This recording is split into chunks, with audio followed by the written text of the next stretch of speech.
नमस्कार, जोहार, स्वागत है आपका झारखंड समाचार में। चलिए जानते हैं आज के झारखंड की अब तक की सबसे बड़ी और महत्वपूर्ण खबरों के बारे में। सभी खबरें आपके लिए काम की होने वाली है, पर इससे पहले अगर आप चैनल पर नए हैं तो चैनल को सब्सक्राइब कर लें और वीडियो को एक प्यारा सा लाइक अवश्य कर दीजिएगा। आपका एक लाइक करना ही हमारी मेहनत का फल होता है। तो चलिए शुरुआत करते हैं आज की पहली और बड़ी खबर से। देखिए, बड़ी खबर है, इंडिया गठबंधन में अब बड़ी फूट हो गई है, दरार आ गया है। छतरपुर और विश्रामपुर में जेएमएम ने छोड़ दिया आरजेडी का साथ और कांग्रेस की अब करेगी मदद। जी हां, झारखंड के विधानसभा चुनाव के दौरान इंडिया गठबंधन में अब दरार बढ़ती जा रही है। झारखंड मुक्ति मोर्चा ने पलामू के विश्रामपुर और छतरपुर विधानसभा सीटों पर कांग्रेस की मदद करने का फैसला कर दिया है और इन दोनों सीटों पर इंडिया गठबंधन के दो दल चुनाव लड़ रहे हैं। कांग्रेस के अलावा आरजेडी ने भी इस सीट पर अपने प्रत्याशी उतारे हैं और जिसके बाद अब झारखंड मुक्ति मोर्चा ने आरजेडी का साथ नहीं देते हुए कांग्रेस प्रत्याशी की मदद का फैसला ले लिया है। देखिए, आपको बता दें कि विश्रामपुर विधानसभा सीट से राष्ट्रीय जनता दल यानी आरजेडी के राम नरेश सिंह और कांग्रेस के सुधीर चंद्रवंशी चुनाव लड़ रहे हैं। वहीं इधर छतरपुर विधानसभा सीट से कांग्रेस के राधा कृष्ण किशोर और आरजेडी के विजय राम चुनाव लड़ रहे हैं। दोनों सीटों पर दोस्ताना मुकाबला होने वाला है, यानी कि फ्रेंडली फाइट हो रही है। तो अभी तक यह सस्पेंस बना हुआ था कि झारखंड मुक्ति मोर्चा आखिर गठबंधन में किसकी मदद करेगा, लेकिन अब देखिए झारखंड मुक्ति मोर्चा ने कांग्रेस की मदद करने का फैसला ले लिया है। झारखंड की सभी महिलाओं और युवतियों के लिए बड़ी खुशखबरी है। आज सभी माताओं बहनों के अकाउंट में मैया सम्मान योजना की चौथी किस्त जारी हो रही है।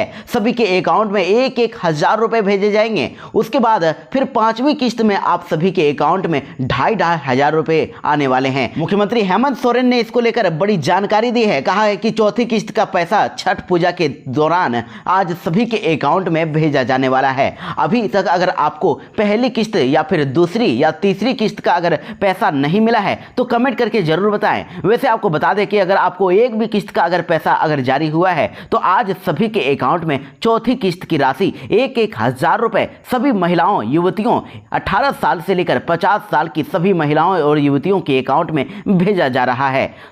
और झारखंड के टोटल 51 लाख माताओं बहनों के अकाउंट में मुख्यमंत्री मैया सम्मान योजना की राशि आने वाली है। तो आपको पहली किस्त जो है रक्षाबंधन में मिला था, दूसरी किस्त कर्मा पर्व के दौरान मिला, तो तीसरी किस्त नवरात्र पर यानी कि दुर्गा पूजा के टाइम में दिया गया और अब छठ महापर्व के दौरान आपको आज सभी बहनों के अकाउंट में चौथी किस्त की राशि भेजी जाने वाली है। हेमंत सोरेन ने कहा है कि मैं आप सभी को विश्वास दिलाता हूं, हर झारखंड वासी की उन्नति हमारा लक्ष्य है। हमने शुरुआत की है पर यह केवल आरंभ है।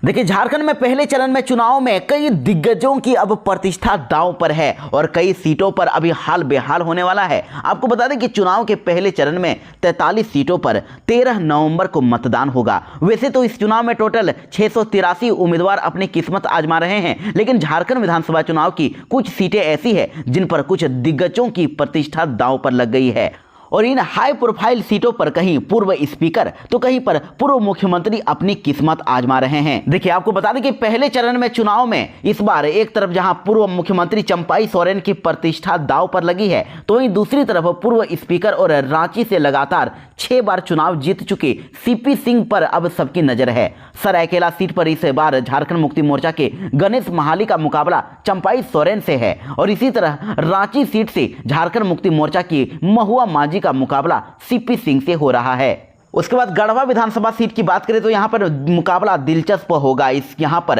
हेमंत कैबिनेट के सबसे प्रभावशाली मंत्री माने जाने वाले मिथिलेश ठाकुर एक बार फिर से गढ़वा से चुनाव लड़ रहे हैं। यहां त्रिकोणीय मुकाबला देखने को मिल रहा है। मिथिलेश ठाकुर का मुकाबला भाजपा के सत्येंद्र नाथ तिवारी और समाजवादी पार्टी के गिरिनाथ सिंह से है। वहीं डाल्टनगंज सीट की अगर बात करें तो देखिए, डाल्टनगंज में कांग्रेस की KN त्रिपाठी और भाजपा के आलोक चौरसिया इस बार चुनावी मैदान में है और इनके बीच में सीधा मुकाबला होने की संभावना है। हालांकि झारखंड विधानसभा चुनाव के पहले स्पीकर इंदर सिंह नामधारी के बेटे दिलीप सिंह नामधारी भी निर्दलीय चुनाव मैदान में हैं और वो भी चुनाव किसी और पलट सकते हैं। इसके बाद जमशेदपुर पश्चिम सीट की बात करें तो देखिए, यहाँ पर जेडीयू के टिकट पर सरयू राय का मुकाबला हेमंत सोरेन सरकार के मंत्री बन्ना गुप्ता से है। यहाँ दोनों के बीच में कड़ी टक्कर होने की संभावना है। उसके बाद वहीं जमशेदपुर पूर्वी सीट की बात करें तो यहाँ पर रघुवर दास की बहू पूर्णिमा साहू और कांग्रेस के पूर्व प्रदेश अध्यक्ष और IPS डॉक्टर अजय कुमार के बीच में दिलचस्प मुकाबला होने वाला है।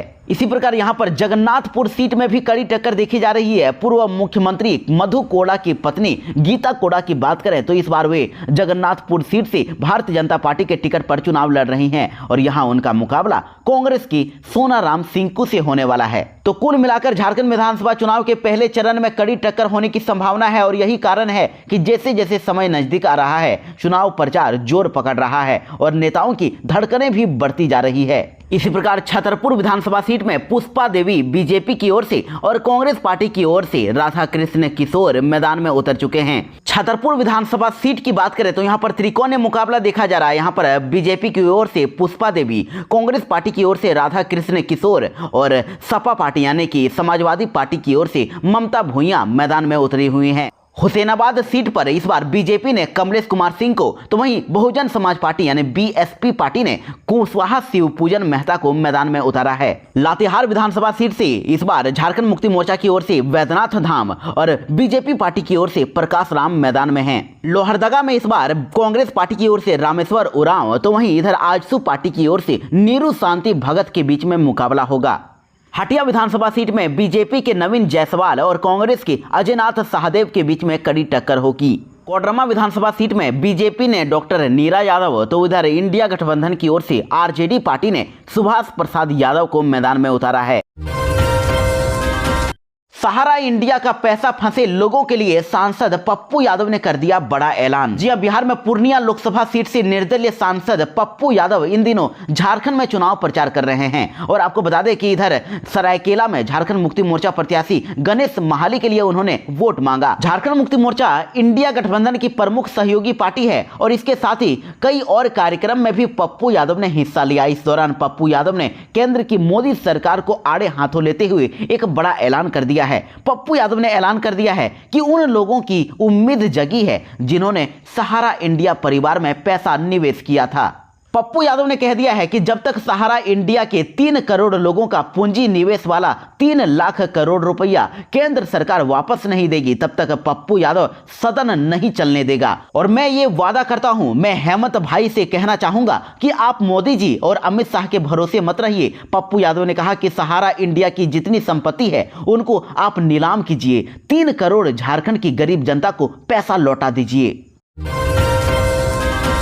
बड़ी खबर आ रही है, मेधावी छात्रों को वित्तीय सहायता प्रदान करने के लिए पीएम विद्या लक्ष्मी योजना को कैबिनेट से मिल गई मंजूरी। जी हां, प्रधानमंत्री की कैबिनेट ने मेधावी छात्रों को वित्तीय सहायता प्रदान करने के लिए अब पीएम विद्या लक्ष्मी योजना को मंजूरी प्रदान कर दी है। इस योजना का उद्देश्य वित्तीय दिक्कतों की वजह से भारत के किसी भी युवा को गुणवत्तापूर्ण उच्च शिक्षा प्राप्त करने में सहायता देने का है। ये योजना पूर्ण रूप से गारंटर मुक्त शिक्षा ऋण के लिए सक्षम करेगा। इसे छात्रों के अनुकूल और डिजिटल एप्लीकेशन प्रक्रिया के माध्यम से बेहद ही आसान बनाया गया है ताकि ज्यादा से ज्यादा छात्र इस योजना का लाभ उठा सकेंगे। तो आखिर ये योजना है क्या? देखिए, जिन छात्रों की पारिवारिक आय 4.5 लाख रुपए वार्षिक होगी उन्हें लोन दिया जाएगा और 1 रुपया भी ब्याज नहीं लिया जाएगा, यानी कि ब्याज से पूरी तरह से छूट दी जाएगी। वहीं वैसे छात्र जिनकी पारिवारिक वार्षिक आय 8 लाख रुपए सालाना है उन छात्रों को 10 लाख रुपए तक का लोन केवल 3% ब्याज दर पर दिया जाएगा और भारत 7.5 लाख की लोन के लिए 75% की क्रेडिट गारंटी प्रदान करेगी और ये लोन बिना गारंटर के प्रदान किया जाएगा।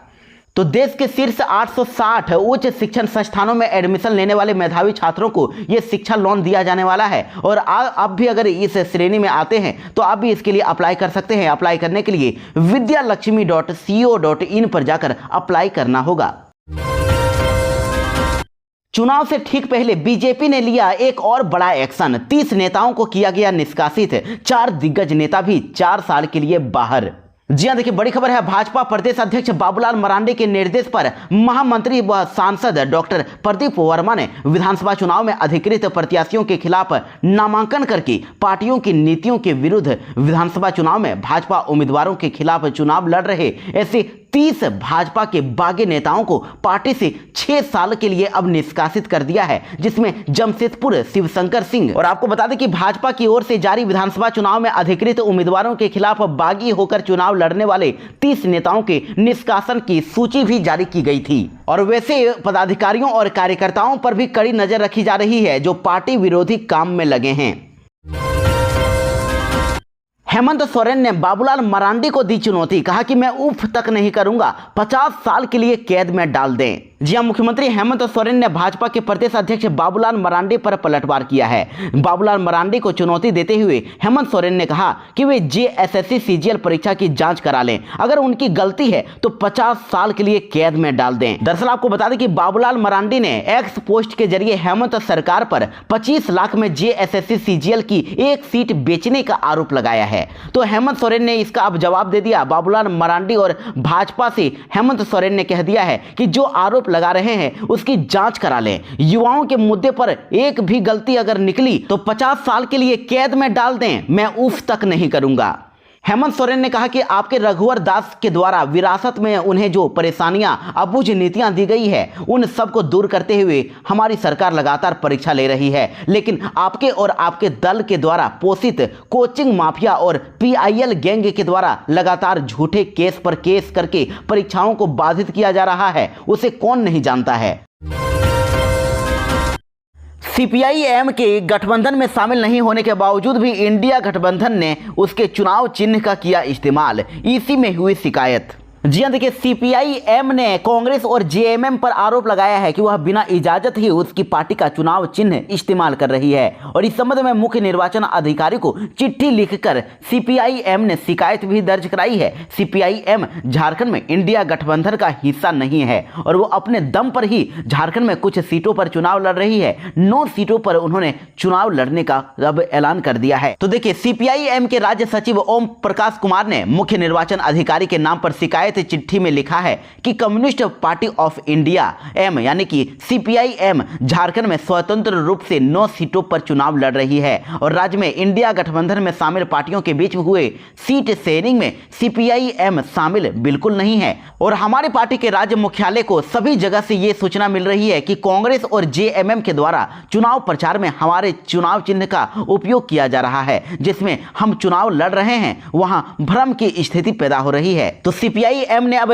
चिट्ठी में अनुरोध किया है कि आपसे आग्रह है कि सीपीआई-एम झारखंड राज्य कम्युनिस्ट की इस आपत्ति को दर्ज करते हुए हमारी पार्टी के चुनाव चिन्ह के दुरुपयोग पर रोक लगाई जाए। सीपीआई-एम ने कहा कि इंडिया गठबंधन में सीपीआई, माले, कांग्रेस और जेएमएम और आरजेडी पार्टी शामिल है। हमारी पार्टी सीपीआई-एम बिल्कुल अलग है और हमारी पार्टी का सिंबल हथौड़ा, दरांती और एक तारा है, जबकि सीपीआई माले का चुनाव चिन्ह हथिया और दरांती है। इसीलिए इस वजह से भ्रम की स्थिति पैदा हो सकती है। वहीं आपको जानकारी के लिए बता दें कि चुनाव में इंडिया गठबंधन के तहत झारखंड मुक्ति मोर्चा इस बार 43 सीटों पर चुनाव लड़ रही है, जबकि कांग्रेस ने 30 सीटों पर प्रत्याशी उतारे हैं, आरजेडी 7 सीटों पर और सीपीआई माले 4 सीटों पर चुनाव लड़ रही है। और झारखंड की टोटल 81 विधानसभा सीटों पर 13 नवंबर और 20 नवंबर को 2 चरणों में मतदान कराया जाएगा और जिसका नतीजा 23 नवंबर को आएंगे। लोजपा रामविलास पार्टी ने भी जारी किया घोषणा पत्र और कहा कि हर महीने महिलाओं को मिलेंगे 2000 रुपए। जी हां, देखिए केंद्रीय मंत्री चिराग पासवान की पार्टी लोजपा रामविलास पार्टी ने भी अब झारखंड विधानसभा चुनाव को लेकर अपना घोषणा पत्र जारी कर दिया है और लोजपा पार्टी ने अपने घोषणा पत्र में सरना धर्मकोड की वकालत की और इसके अलावा 10 जिलों में फूड प्रोसेसिंग प्लांट लगाने का वादा किया है। इसके अलावा महिलाओं के लिए बड़ा वादा किया गया, कहा गया है कि महिलाओं को हर महीने 2000 रुपए सम्मान निधि दी जाएगी और इधर धनबाद, जमशेदपुर और बोकारो को घरेलू उड़ानों से जोड़ा जाएगा। आपको बता दें कि चिराग पासवान की पार्टी झारखंड में एनडीए का हिस्सा है और लोजपा रामविलास को केवल 1 सीट मिली है, तो लोजपा रामविलास ने चतरा से अपना उम्मीदवार उतार दिया है। यहां से लोजपा ने जनार्दन पासवान को टिकट दिया है। भाजपा को लगा बड़ा झटका, भाजपा नेता सिमोन मालतो जेएमएम में हुए शामिल, मुख्यमंत्री हेमंत सोरेन ने किया स्वागत। झारखंड में मौसम विभाग ने दी बड़ी जानकारी, छठ में झारखंड में मौसम रहेगा शुष्क और 11 नवंबर तक मौसम में होंगे बदलाव। जी हां, झारखंड में छठ पर्व के दौरान मौसम शुष्क रहने वाला है और सुबह में कोहरा या फिर धुंध रहेगी, बाद में आंशिक बादल छाए रहेंगे और ये स्थिति करीब सभी जिलों में रहेगी। आपको बता दें कि राजधानी रांची का मौसम अभी शुष्क रहेगा और सुबह से राजधानी रांची के कई जगहों पर घना कोहरा देखने को मिला है। आपको बता दें कि आकाश में बादल छाए हैं और अब कहा जा रहा है कि 11 नवंबर तक मौसम की स्थिति अभी सामान्य रहेगी। आकाश में हल्के बादल छाए रहेंगे, फिलहाल बारिश का अनुमान नहीं है। झारखंड में जेईई एडवांस के अभ्यर्थियों के लिए बड़ी खबर है। अब 2 की जगह अब 3 बार परीक्षा दे सकेंगे स्टूडेंट्स।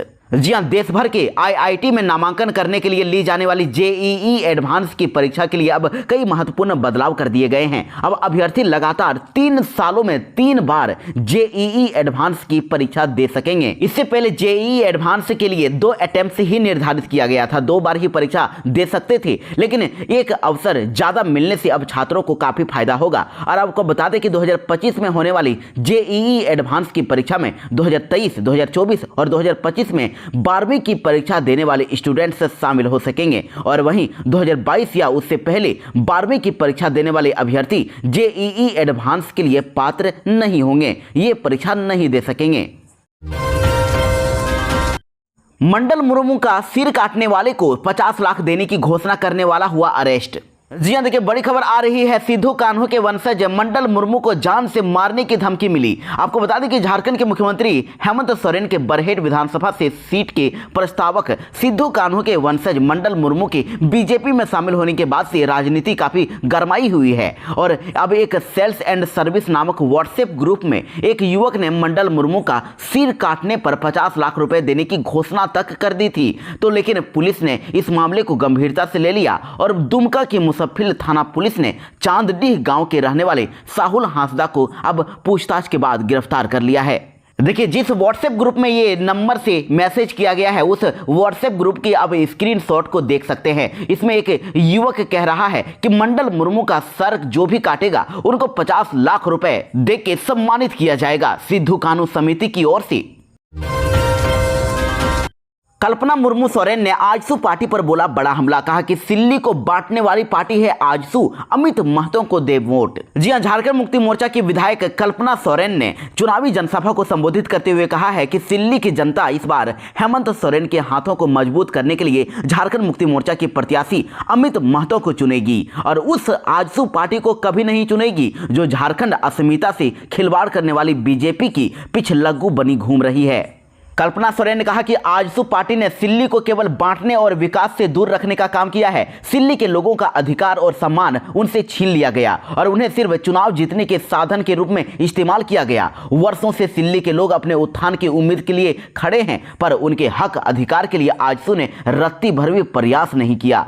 लेकिन अब की बार सिल्ली के लोग अपने अधिकार, अपने सम्मान के लिए खड़े होंगे और वोट करेंगे। झारखंड चुनाव में एक बार फिर से पोस्टर वार शुरू हो गया है। झारखंड मुक्ति मोर्चा का नारा हेमंत दोबारा, तो इधर भाजपा पार्टी को रोटी बेटी माटी का सहारा। जी हां, देखिए झारखंड में पहले फेज के चुनाव का काउंटडाउन शुरू हो गया है। 13 नवंबर को 43 सीटों के लिए वोट डाले जाने वाले हैं और जिसके बाद अब राजधानी रांची की बात करें तो सभी प्रमुख चौक चौराहों पर अब मुख्यमंत्री हेमंत सोरेन तो वहीं पीएम मोदी की तस्वीर वाले पोस्टर लगा दिए गए हैं और इससे यह साफ हो गया है कि इंडिया गठबंधन के लिए हेमंत सोरेन चेहरा है, तो वहीं एनडीए के लिए पीएम मोदी। आप पोस्टर में देख सकते हैं झारखंड मुक्ति मोर्चा ने मुख्यमंत्री हेमंत सोरेन की तस्वीर के साथ नारा दिया है, एक ही नारा हेमंत दोबारा। और इसके अलावा 40 लाख झारखंडियों को सर्वजन पेंशन के तहत 1000 रुपए प्रति माह पेंशन की गारंटी, 200 यूनिट फ्री में बिजली के साथ साथ झारखंड मुक्ति मोर्चा ने सबसे ज्यादा फोकस मैया सम्मान योजना पर किया है। और इधर मुख्यमंत्री हेमंत सोरेन की तस्वीर के साथ विशाल पोस्टर लगा दिए गए हैं और सीएम हेमंत सोरेन की तस्वीर के साथ विशाल पोस्टर लगाए गए हैं। इसमें दिसंबर से हर मैया को 2500 रुपए का उपहार और हर बहना को हर साल 30,000 रुपए का नारा दिया गया है। वहीं इस चुनाव में एनडीए का नेतृत्व कर रही भाजपा ने भी पोस्टर बैनर के जरिए वादों की झड़ी लगा दी है। पार्टी ने रोटी बेटी माटी की पुकार झारखंड में भाजपा सरकार का स्लोगन दिया है और साथ ही 2,87,000 खाली पदों पर सरकारी नौकरियों को भरने और 5 लाख स्वरोजगार का जिक्र करके भाजपा यूथ का भरोसा जीतने में जुट गई है। वहीं झारखंड मुक्ति मोर्चा के मैया सम्मान योजना को टक्कर देने के रूप में अब भाजपा ने गोगो दीदी योजना के जरिए हर महीने 2100 रुपए देने को लेकर पीएम मोदी की गारंटी के रूप में इसे पेश किया है।